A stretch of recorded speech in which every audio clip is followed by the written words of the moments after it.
축복합니다. 우리 옆사람도 인사 나누시면서 성도 간의 교제로서 서로 축복하기를 바랍니다. 하나님의 사랑이 늘 당신과 함께합니다. 함께 인사 나누겠습니다. 네.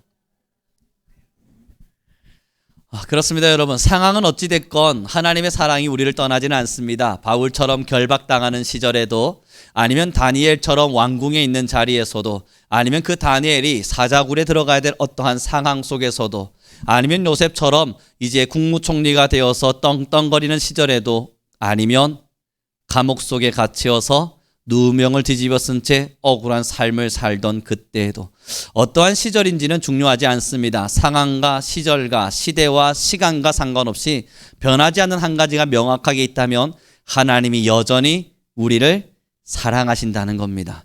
우리의 상황만 보면 하나님께서 우리를 사랑하지 않는 것 같고 버리신 것 같습니다. 그래서 성경에도 어찌하여 주여 나를 버리셨습니까? 외쳐야 되는 순간이 있습니다. 예수님의 십자가의 고통이 그러했지요. 예수님이 십자가상에서 돌아가시기 바로 직전 그는 하늘을 향해 외쳤습니다. 하나님, 아버지, 왜 나를 버리셨습니까? 그러나 여러분, 예수님의 울부짖음은 왜 나를 버렸는가에 대한 통곡이고 아픔이었지만 하나님은 더 깊은 눈물로 휘장을 찢으셨습니다. 사랑하는 성도 여러분, 우리의 상황하고는 상관하진 않아요. 어떤 상황과 어떤 시절을 사는지 그건 그리 대단히 중요하지 않습니다. 변하지 않는 진리 하나를 꼭 붙잡아 주시길 바랍니다. 하나님이 여전히 날 사랑하신다. 지금 바울도 그렇습니다. 억울하기 짝이 없고 누명 뒤집어 써서 이제는 너무 힘들고 지쳤고 노년의 세월이 되어서 좀 쉬자 말할 만한 나이가 되어져 가는 이 사도 바울에게 여전히 하나님은 사역을 맡기시고 사명을 맡기셔서 일하게 하십니다. 적당히 부려먹으셨으면, 이제 이만큼 사용하셨으면 노년의 시절에는 좀 편안히 쉴 수 있도록 해두시면 얼마나 좋겠습니까? 그런데 곳간에 보면서 기뻐할 겨를도 없이 사도 바울을 끝까지 하나님이 불러다가 계속 사용하십니다. 그리고 오늘은 보니까 어디에 서 있냐면 베스도라고 하는 자 앞에 서 있죠. 우리 함께 좀 보았으면 좋겠습니다. 24절의 말씀입니다. 함께 있습니다. 시작.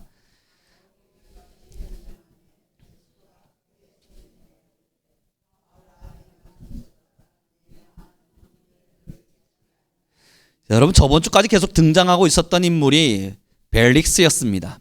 이 벨릭스라고 하는 이가 총독이었는데요. 로마에서 이스라엘을 다스리라고 보낸 총독입니다. 로마가 이스라엘이라는 나라를 다스리고 있기에 로마 사람 총독 벨릭스를 이스라엘로 보내서 이스라엘을 다스리도록 했습니다. 관리할 수 있도록 했죠. 그러다 이 벨릭스가 여러분 저번 주 함께 나눈 것처럼 사도 바울로부터 많은 이야기를 들었지만 변하지 않았습니다. 왜냐하면 자기가 쥐고 있는 돈의 물질도 그는 끝까지 갖고 싶었거든요. 그래서 벨릭스의 시절은 지났습니다. 총독 벨릭스가 이제 시간이 지나서 고향으로 돌아가야 됐고, 그 다음으로 들어온 총독이 누구냐면 방금 읽은 베스도입니다. 이 베스도가 총독이 그 다음 타자로 왔어요. 그리고 나서 보니까 여러분 또 다른 인물 한 명이 나오죠. 헷갈리실까봐 이건 설명하면서 가야 될 것 같습니다. 24절의 말씀을 다시 한번 읽습니다. 24절, 25절입니다. 함께 읽습니다. 시작.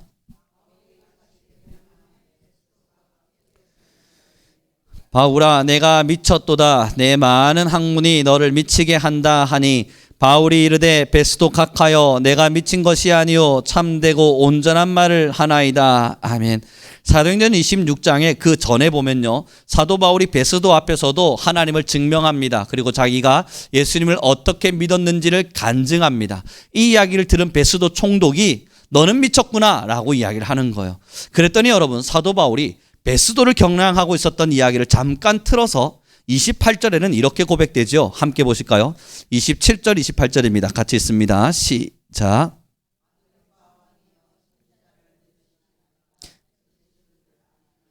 아그리빠가 바울에게 이르되 네가 작은 말로 나를 권하여 그리스도인이 되게 하려 하는도다. 아멘. 여러분, 베스도를 향해서 이야기를 나누고 있었던 하사를 잠시 옆으로 틀어서 어디로 왔냐면 아그리빠입니다. 이 아그리빠가 누구냐면 그때 당시 유대의 땅을 다스리고 있었던 왕입니다. 다시요, 헷갈리지 마십시오. 로마에서 이스라엘을 통치하고 있었기에 너는 가서 이스라엘을 관리해 라고 보낸 총독이 베스도, 그리고 그때 당시 이스라엘 땅을 로마가 유대인 중에 한 명을 선택해다가 너는 왕이 되어라, 그리고 나서 이 이스라엘 다스려라 하고 왕으로 세운 자가 오늘 방금 읽은 아그리빠인 겁니다. 이 아그리빠가 여러분 아시는 것처럼 헤롯 아그리빠인데 그 1세대로 올라가면 이 아그리빠의 할아버지가 누구냐면요, 헤롯 대왕이에요. 이 헤롯 대왕 누군지 아시죠? 헤롯 대왕은 예수님이 땅 탄생하셨을 때에 야, 내 왕권을 지금 무너뜨리려고 쫓아오는 자가 있대. 그 자가 누구냐? 동방 박사가 지금 예언한 저 사람도 대체 누구야? 가서 죽여라 라고 명령했던 자가 헤롯 대왕입니다. 그리고 그의 손자 아그리빠 2세가 지금 여기 왕으로 등장해서 분봉왕입니다. 헷갈리지 마십시오. 분봉왕이라고 하는 것은 지방왕인데요, 지방을 다스리는 겁니다. 유대 땅 전체를 다스리는 것이 아니라 그때 당시 로마는요, 세력을 분산시켰습니다. 이스라엘 전역을 세분화시켜서 헤롯 너가 다스려, 여기는 아그리빠 너가 다스리고, 여기는 아킬레오 네가 다스리고, 여러 군데로 나눠서 왕을 여러 명으로 지정해 두었었습니다. 그중 한 지역을 다스리고 있었던 왕, 유대 사람입니다. 그가 바로 아그리빠예요. 여러분 헷갈리시면 안 돼요. 베스도는 로마 사람, 그런데 총독. 아그리빠는 유대 사람, 그런데 로마로부터 지목받은 왕, 분봉왕이었습니다. 근데 여러분 신기한 구절 하나가 나타나요. 그게 뭐냐면 오늘의 설교 주제인데요, 함께 보겠습니다. 28절입니다. 함께 했습니다. 시작.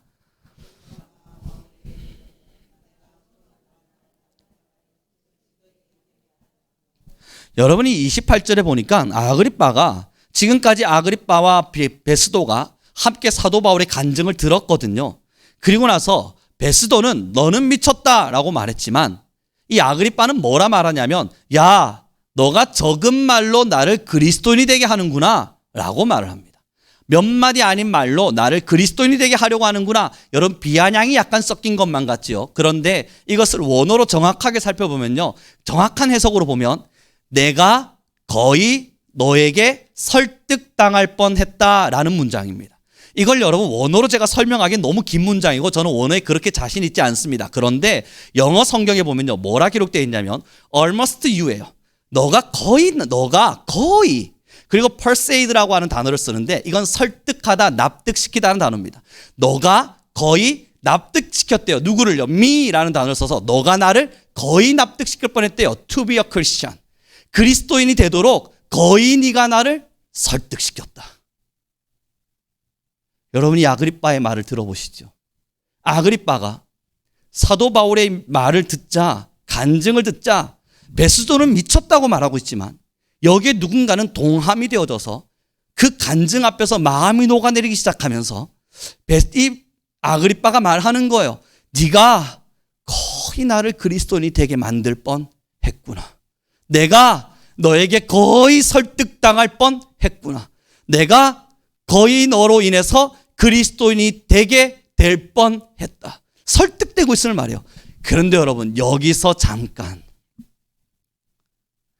그럼 우리는 우와 정말 그럼 아그리빠가 구원을 받은 거야? 라고 오해하실 수 있지만 여러분 자세히 들어봐 주십시오. 설득당했다고요? 아니면 거의 설득될 뻔했다고요? 거의 설득될 뻔했다고요. 네가 거의 나를 설득시켰다. 내가 한 발만 더 갔으면 그리스도인 정말 될 뻔했어 라고 하는 깜짝 놀란 반응을 하고 있는 거예요. 사랑하는 성도 여러분, 그러니 거의 믿을 뻔한 건 가짜 믿음입니다. 진짜 믿는 건 아니잖아요. 내가 믿어요와 내가 거의 믿을 뻔했어요, 이건 전혀 다른 거잖아요. 여러분 그런데 이게요 심각한 차이를 만들어냅니다. 거의 믿음의 자리까지 도달했지만 딱 거기에 멈춰 서는 순간 안 믿는 것과 같아요. 여러분 가짜와 진짜 분간하기 굉장히 힘들게 똑같이 생겼지만 결국 작은 상표 하나, 결국 작은 실밥 꼬맴 정도의 하나, 이걸로 가짜와 진짜가 구별되는 거라고요. 그럼 이 아그리빠의 신앙을 왜 여기서 등장시키고 있겠습니까? 사랑하는 성도 여러분이 사도행전의 긴 여정 속에서 왜 아그리빠의 믿음, 거의 믿을 뻔했다 고백하는 이 아그리빠의 말을 여기서 굳이 설명하고 있겠어요? 이게 어쩌면 많은 대부분의 신앙인들의 형식이기도 하기 때문이에요. 하나님 완전히 믿나요? 거의 믿을 뻔하죠. 하나님을 나는 믿습니다 라고 말은 하지만 사실상 내가 어떤 선택을 하고 순종을 하기에 버거운 이유는 안 믿어지잖아요. 믿기가 없잖아요. 그래서 목회자들이 설교를 하고 아니면 많은 사람들로부터 권면을 받고 성경을 읽으면서 와 정말 그럴 수 있겠다, 이야 정말 하나님의 말씀은 이럴 수 있겠다 하면서도 삶이 바뀌지 않는 이유는 뭐죠? 거의 믿었기 때문입니다. 진짜로 믿은 게 아니라 거의 믿었기 때문입니다. 여러분 이거요, 제가 어떤 건 줄 아십니까? 자녀를 교육시킬 때 말이죠, 너 여기서부터 여기까지 풀어, 알겠지? 아빠는 너를 믿어. 아빠가 보지 않는 자리에서도 너는 대단히 잘해낼 거라는 걸 나는 믿는단다. 그러니 이제 보지 않을 거야. 하지만 넌 최선을 다해라. 그리고 저는 방을 나갑니다. 믿었을까요? 제가 정말 그 아이를 믿었을까요? 만약 믿었다면요, 편안하게 앉아 있었어야죠. 그런데 조바심이 납니다. 이 녀석 지금 안 보고 있는 데서 뭐 하고 있는 걸까? 정말 공부를 하고 있을까? 딴짓하고 있는 거 아니야? 어쩌면 머리만 끌쩍끌쩍 문제만 쳐다보면서 공부는 안 하고 시간만 때우고 있는 건 아닐까? 제 마음 안에 의심이라고 하는 게 있다고요. 사랑하는 성도 여러분, 아그리빠가 딱 그랬습니다. 믿어져요.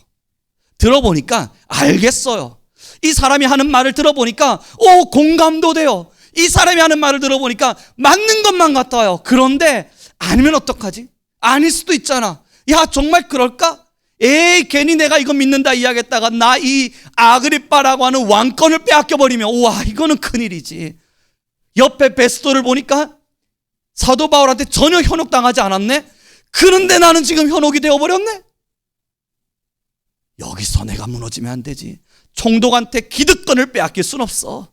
나도 현혹당하지 않은 것처럼.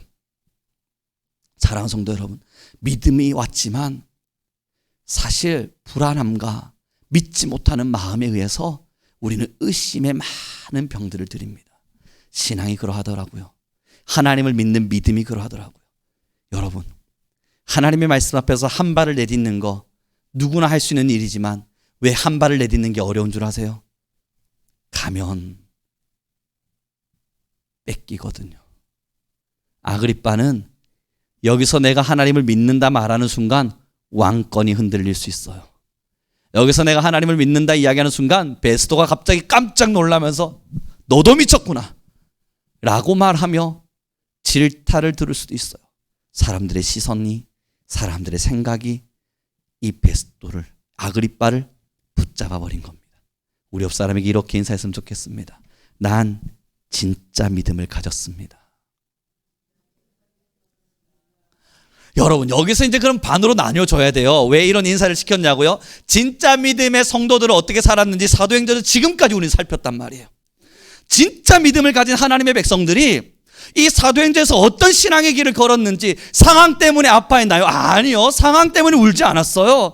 그들이 답답해하고 아파했던 건 이 죄 많은 세상에 하나님의 복음을 어떻게 하면 더 잘 전할 수 있을까, 여기에 주목하고 있었지 내 삶에 매료되어 있지 않았단 말이에요. 지금까지 사도행전을 통해서 믿음의 사람들을 살폈는데요, 여러분이 많은 사람들이요 복음 때문에 뜨거웠지 오늘 내가 살아내는 많은 삶의 아픔 때문에 울면서 슬퍼한 게 아니었단 말이에요. 진짜 믿음의 사람은 무엇을 했는가? 복음을 가지고, 복음을 들고 죽어가는 영혼과 사람을 향하여 어김없이 달려갔어요. 비판하지 않았고요, 비난하지 않았어요, 누군가를 평가하고 판단하지 않았고요, 시기하거나 질투하지 않았어요, 다른 사람들을 미워하거나 그 사람들에게 삿대질하지 않았어요. 오롯이 하나님의 사랑으로 내가 죽어가는 시간 속에서도 순종과 겸손과 하나님의 말씀을 따라서 살아가고자 하는 십자가의 길을 걸었다고요. 그리고 그들 모두가 하는 이야기가 나는 저 멸류관을 향하여 걷는다.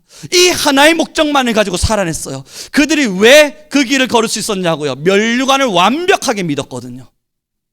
주님이 십자가에 죽으신 것처럼, 그리고 그가 다시 부활하신 것처럼 나도 예수 그리스도의 십자가를 따라 이 길을 걷는다면 하나님이 나를 예수와 같이 부활의 자리에 서게 하시리라.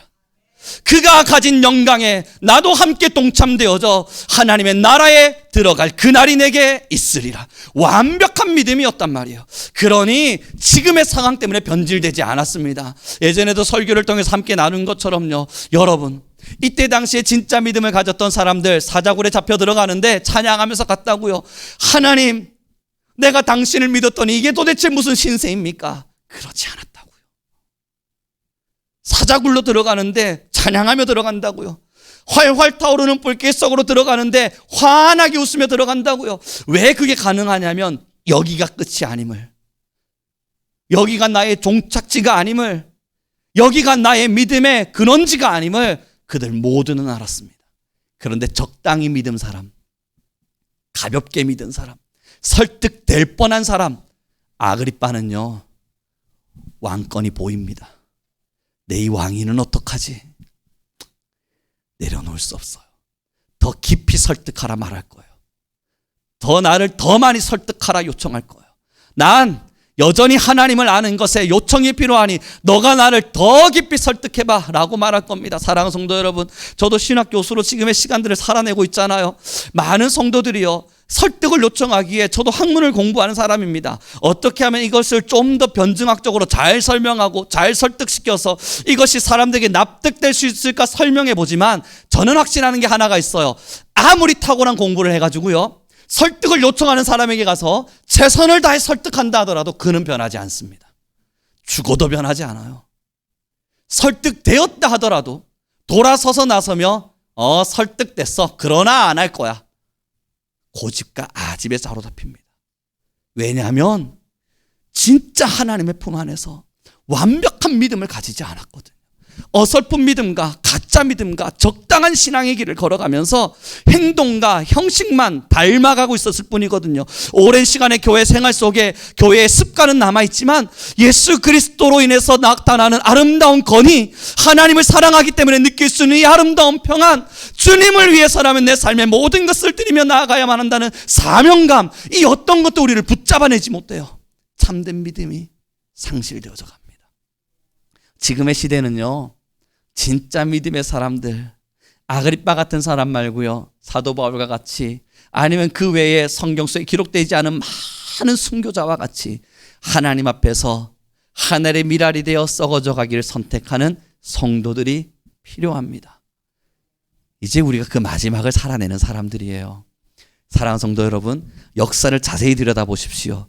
역사에 각각의 시대의 마지막이 다가올 때, 나라의 마지막이 다가오거나 나라의 흥망성쇠의 쇠가 이제 다가오기 시작할 때, 그때가 되면요 꼭 어두컴컴한 세상 속에 밝게 빛나는 그리스도인들이 나타납니다.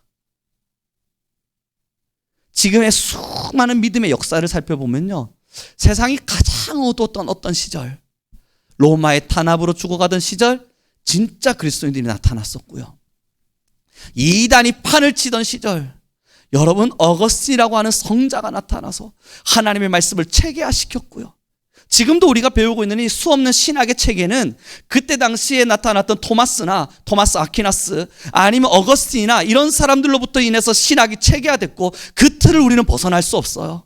그 어둠이 컴컴했던 시절이었습니다. 중세시대 모든 것이 죽어버린 것만 같은 하나님의 말씀마저도 다 매장당하고 있던 그때에 루터 같은 사람들이 일어나서 종교개혁을 일으키며 시대의 빛을 밝혔다고요.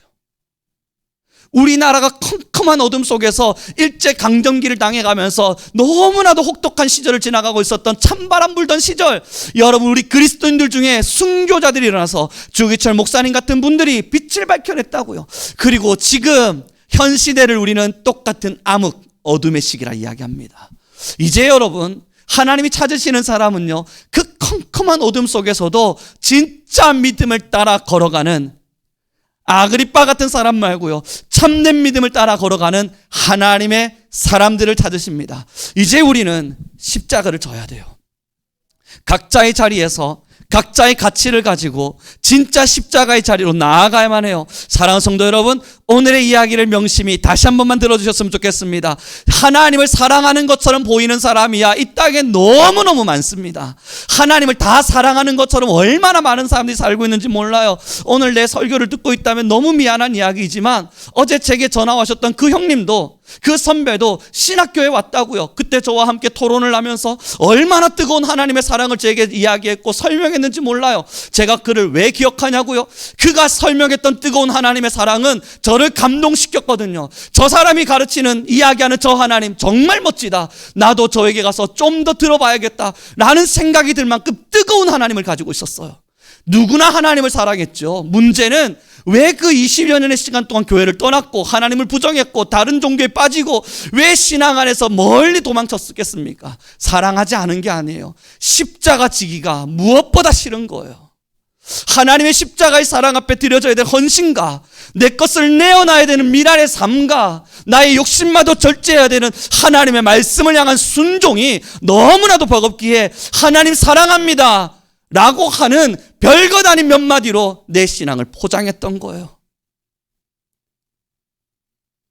저는 우리 성민교회 모든 성도님들이 진짜 믿음의 자리에서 모두가 다 미랄로 주님의 사람으로 이 땅을 살아가길 다시금 소망합니다.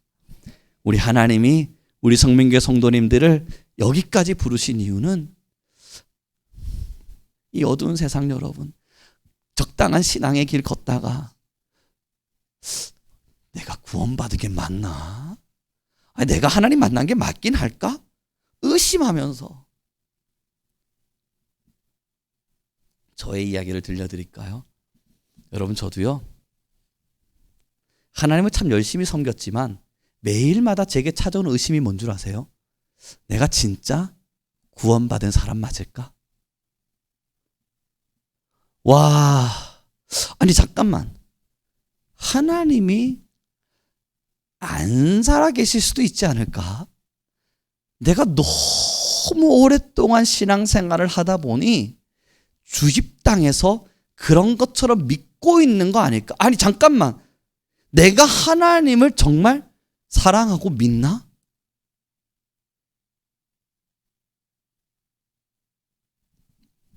저에게도 늘 찾아왔던 질문이었습니다. 열심히 신앙했고요, 열심히 신앙의 길을 걸었지만 어김없이 1년에 주기적으로 한 번쯤은 안 살아계시는 거 아닐까? 안 살아계실 거 아닐까? 라고 하는 이상한 의심이 제게 찾아왔어요. 그러다가 주일날 교회는 가야 되니까 또 교회 가서 몇 주 들이다 보면 잊어버려요. 그 의심을 했던 나 자신을 잃어버린다고요. 잊어버린다고요. 그래서 그러려니 하고 또 신앙하다 보니 그렇게 신앙해요. 사랑하는 성도 여러분, 이제 여러분은 저한테 물으셔야죠. 당신은 이제는 의심하진 않습니까? 그런 질문이 들진 않나요? 예, 여러분. 하나님이 정말 살아계실까? 이제는 한순간 의심이 들지 않아요. 어떤 부분으로도 의심이 들지 않아요. 주님 부르시는 그날이 정말 있을까? 예, 여러분, 당연하죠. 이제 이 부분에 있어서는 한 줄도 어떤 부분으로도 의심이라고 하는 게 찾아오지가 않아요. 그러지 못하는, 그의 말씀대로 살지 못하는 나 자신이 보일 뿐 하나님이 안 살아계실 것 같다는 생각이 들지 않아요. 왜냐고요? 먹었잖아요. 예전에 우리 원로 목사님 말씀하셨지 않습니까? 그 뭐죠? 맛을 봐야 맛을 아는 오복간장요? 맞습니까? 이제는 기억이 가물가물한데요. 맛을 보고 맛을 봐는 샘표간장. 이제는 맛을 봤는데요. 왜 사도 바울이 이렇게 살았는지를 알겠는데요. 왜 그랬을까? 사도 바울 왜 그랬을까? 야, 정말 대단한 사람이다. 나는 이 사람처럼 못 살아. 그런데 진짜 멋진 사람이야. 아예 카테고리를 다른 곳으로 넘겨두고는 그는 그냥 그랬나 보지 라고 생각하며 살았는데요. 이제는 사도 바울이 왜 그런 삶을 선택할 수밖에 없었는지가 완벽하게 납득이 되는 걸요. 그러나 여전히 그에게를 가지 못하는 나 자신을 보면서 하나님 정말 미천한 나마저도 사용하시겠습니까? 이렇게 연약한 사람마저도 목회자로 아니면 사역자로 하나님 사용하시는 게 맞습니까? 제가 하나님의 손에 붙잡힌 하나님의 사람으로 쓰임받고 있는 게 옳습니까? 그런 부끄러움의 질문은 던지기는 하지만 사도 바울의 마음이 이해되지 않는 건 아니에요. 다 이해가 되고 그랬겠다. 행복했겠다. 정말 행복했겠다. 그렇게 주님의 손에 붙잡혀서 놀라운 사역과 사명의 길을 걸어갈 때 행복했겠다. 하나님이 이렇게 사용해 주셨구나. 사도 바울 정말 부럽다. 그런 고백이 나온다고요. 여러분, 우리 성민교회는 아그리빠 같은 신앙은 아닐 겁니다. 거의 믿을 뻔한 믿음의 수준을 가지고 적당히 믿어져 있는 어떠한 영역을 가지고 나 믿기는 해요. 그렇게 우겨 싸듯 억지로 믿음을 만들며 조장하며 살아내는 신앙인은 아니니라 생각합니다. 그렇다면 이제 우리의 선택은 명확해요. 주를 위해 십자가를 집시다. 그리스도가 가라 명하신 자리에서, 하나님이 살아내라 말씀하시는 그 현장에서 어떻게 하면 좀 더 복음을 가지고 그리스도를 주로 인정하며 많은 사람들에게 복음을 전할 수 있을지를 우리 기도하며 갑시다. 우리 옆사람에게 마지막 인사했으면 좋겠습니다. 주님이 당신을 사용하실 겁니다. 이제 말씀을 정리해 가보기로 원합니다. 여러분, 저는 딴지 거는 걸 진짜 좋아했던 사람이에요.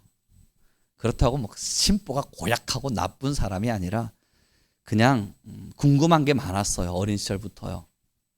그래서 이 궁금함이 해결되지 않으면 좀 많이 답답했습니다. 그래서 어떻게 하면 이 궁금증을 풀 수 있을까?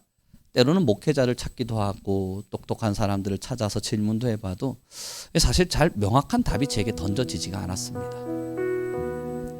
그래서 많은 책들을 독파해봤습니다. 여기엔 분명히 답이 있을 거야. 열심히 책을 읽고 또 읽어보면서 한 가지 깨달아가는 게 분명히 있긴 해요. 그렇게 막 깨닫다 보니까 또 다른 질문이 생겨요. 그래서 그런가 덮어두고 다른 책을 또 열심히 읽기 시작해요. 그렇네, 이렇네, 저렇네, 열심히 답을 찾다 보니까 어라? 또 다른 질문이 생겨요. 아니, 이 질문은 도대체 언제쯤 모든 것이 다 해결될까? 답답했거든요. 신앙의 자리에서 신앙을 이렇게 해버리면요, 여러분, 제가 장담합니다. 비판과 평가와 판단과 비난 말고 남는 게 없습니다.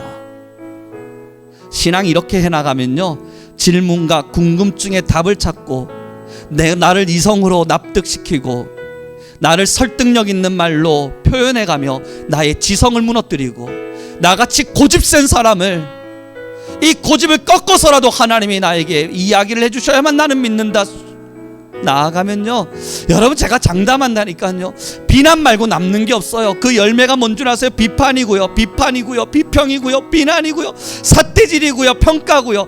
하다 안 돼서는 저 사람은 모르는데 아는 척하는 거야 라고 말하며 누군가를 비아냥거리는 걸 좋아하기 시작하고요. 하다 안 되면요, 나의 상처와 나의 아픔과 나의 못남을 감추려고요, 아닌 척하고 앉아있는 자신의 못남 말고는 열매로 남지가 않아요. 참 하나님을 만났습니다. 뭐라 설명하기 힘든 예수님을 만났고 모든 것을 용서하시는 그리스도의 사랑을 보았습니다. 못났기 짝이 없는 한 사람 한 사람을 찾아가셔서 사랑한다 말씀하시는 아버지의 품에 안겼고, 지금도 역사하시며 살아계셔서 모든 것을 통치하시고 모든 것을 운행하시는 놀라운 천지만물의 창조주 우리 아버지를 보았습니다. 미흡할 수는 있지만, 부족할 수는 있지만 질문할 거리가 없습니다. 납득시키지 않으셔도 되고 설명하지 않으셔도 됩니다. 어떤 것이 이해되기를 원하는 것도 아니요, 어떤 것이 내 안에서 지식적으로 채워지기를 원하지도 않습니다. 한 가지 바라는 게 있다면 제발 주님 안에 사용되길 바랍니다. 하나님이 제발 사용해 주시길, 제발 사용해 주시길. 그리고 보니 남는 건 비난도 아니고요, 비판도 평가도 아니고요, 이제 제 안에 남는 열매들은 송우룡이라고 하는, 저라고 하는 한 사람의 못남이 남아 있습니다. 뚝뚝 떨어지는 걸음마다 저의 못난 흔적들을 계속 새기며 삽니다. 여러분, 그런데 진짜로 남는 게 뭔 줄 아세요? 이건 정말 여러분 모두 다 경험해 보셨을 거라 믿는데요, 저는 못난 걸음을 한 걸음 한 걸음 걷는데 돌아보니까 그 못난 것을 가지고 황금성을 만들어 놓으세요. 그 못난 발자국을 예쁜 꽃밭으로 만들어 놓으세요. 말도 안 되게 삐뚤빼뚤하게 걸어온 길을 하나님께서 다 다듬으셔서 누구나 쉬어갈 수 있는 정원같이 만들어 놓으셨어요. 내가 걸어온 길이 아닌데, 내가 마주한 길이 아닌데, 내가 만든 길이 아닌데 하나님이 모든 것을 정돈해 가시며 만들어 가세요. 여러분 더 이상 무슨 말을 합니까? 어떤 걸 설득하라 말합니까? 하나님 나를 더 설득해 달라 어떻게 요청합니까? 그저 사도 바울처럼 쓰임받지 못함이 죄송할 뿐이고, 그처럼 복음에 더 매이지 못함이 아플 뿐이고, 하나님 앞에 살아내지 못함이 부끄러움일 뿐이죠. 사랑하는 성도 여러분, 더 뜨거이 살아내 봅시다. 우리의 현장에서, 우리의 자리에서 오직 주님을 위해 살아갑시다. 함께 기도하는 시간 가졌으면 좋겠습니다. 우리 같이 기도할 때요, 하나님, 이제 우리 안에 적당히 믿음의 길을 걷는 신앙의 자리를 벗어나게 하시고, 사도 바울과 같이 사도행전에 진실한 믿음을 가졌던 그리스도인들과 같이 나도 주를 사랑하게 하소서, 하나님께 매이게 하소서, 복음에 매인 우리 모든 교회와 성도가 되게 하여 주소서. 우리 주여 한번 부르시고 다시 기도하며 나아갑니다. 주님